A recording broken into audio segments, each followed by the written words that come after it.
Welcome back to 10 Minutes of Astrology. My name is Shay.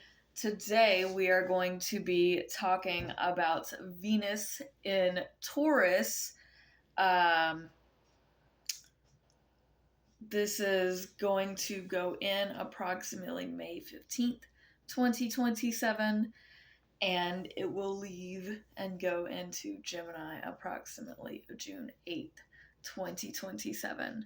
If you like stuff like this, you should press all the buttons for me. Thank you. Let's talk about what Venus is: love, relationships, adoration. It should be the things that give you joy, that give you hope. And in Taurus, it is the stubborn, the comfortable, the ride or die, just can be reliable and hardworking. Just overall, they value their security and the things that make them feel safe. Now, this, when we first go in, it's going to trine Mars, which is positive. Mars is going to be in Virgo at this time.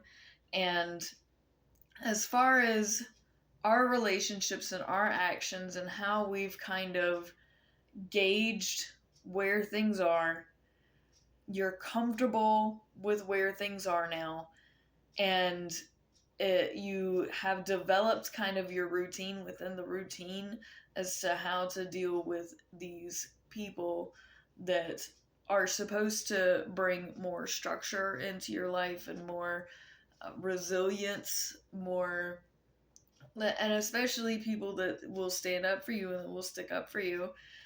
And this is very good. We have then a conjunction to Chiron at 1 degree. This is healing. This is already healing in the home, and your body, like, is your temple, can also be your home. So I don't want you to think that that doesn't also apply here. Your relationships and how you relate to how you're healing, and yes, it is your environment, the things around you that are healing, but you are also in your environment. There's a lot of things that are very good here that I'm probably poorly explaining because this is ADHD astrology, so bear with me. um, we have a series of some things coming up. Now the moon is not going to be like all in, they're not going to be perfect to the minutes with all of this, but something very interesting that happens with the moon here at 5 degrees. So we've got Neptune in Aries and Uranus in Gemini and the moon. Now all of these should be about 5 degrees. It'll be 4 or 5 degrees. But this is your spirit matching, matching the creative chaos alongside how the moon is going to be in Scorpio opposite Venus here. So how you view yourself is much darker than these relationships that seem more stable. So it's like you are two different people in this one relationship. And we have that is going against each other, but then we've got semi-sextiles with Neptune and Uranus, but this is creating a kite really with the moon, but it's not. It's a yod that's really these inconjunctions to the moon here, and then opposite. So it's tough. It's interesting. I like this. It's insightful. It gives us a kind of peek into our own minds and how what we are doing in our relationships, does that match the value as to who we think we are, or is what we're doing not the thing to do, but is God helping you through the darkness? Because, you might actually need to be a little bit crazy, Sometimes these things are very muddled, and I really am interested to see where this goes. Then at 7 degrees, we have a square to Pluto in Aquarius, and Venus, this place of love and comfort, is not working with the things that are changing and transforming, because you've been so used to a routine, you kind of don't like this routine, and this bigger thing that's happening is like not meshing at this time. Sometimes you just have to let them have it, and sometimes you need to stand your ground.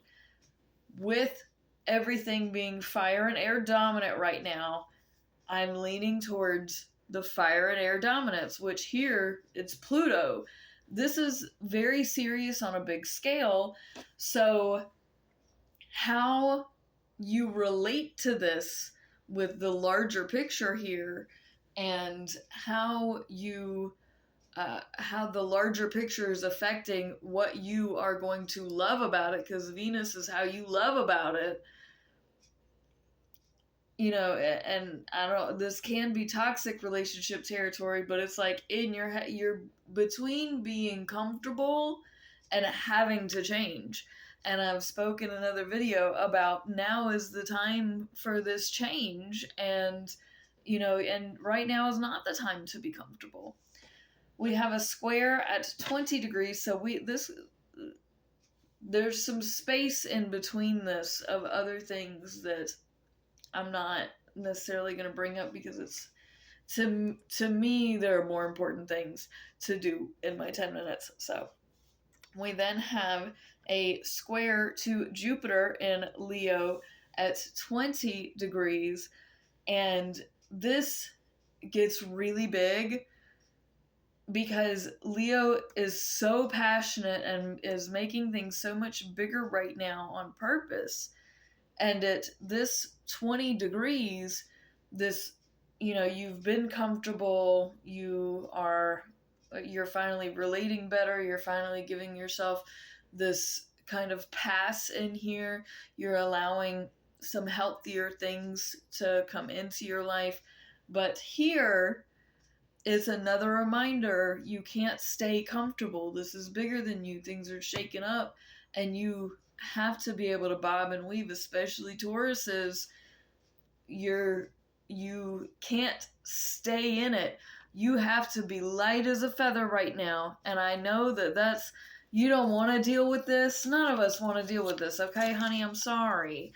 But when you have to get up and go, and we need you to do that, because you can have such fierce strength behind you that when we say, no, we need you to move with us, these are getting out the big gun. I mean, this is getting out the big guns here.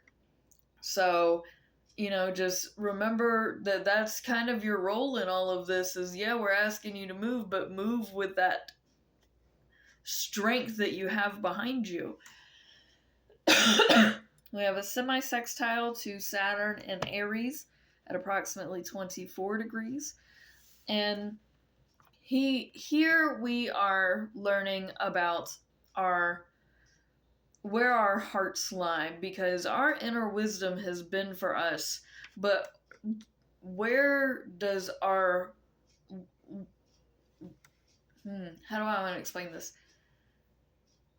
Your heart is teaching that you don't necessarily matter more, but the people in your life, what value are you putting on them, and what are you going to do for them in your relationships? How you're estimating the values in your relationships right now, because Saturn is this wisdom, And it's in Aries, it's selfish wisdom.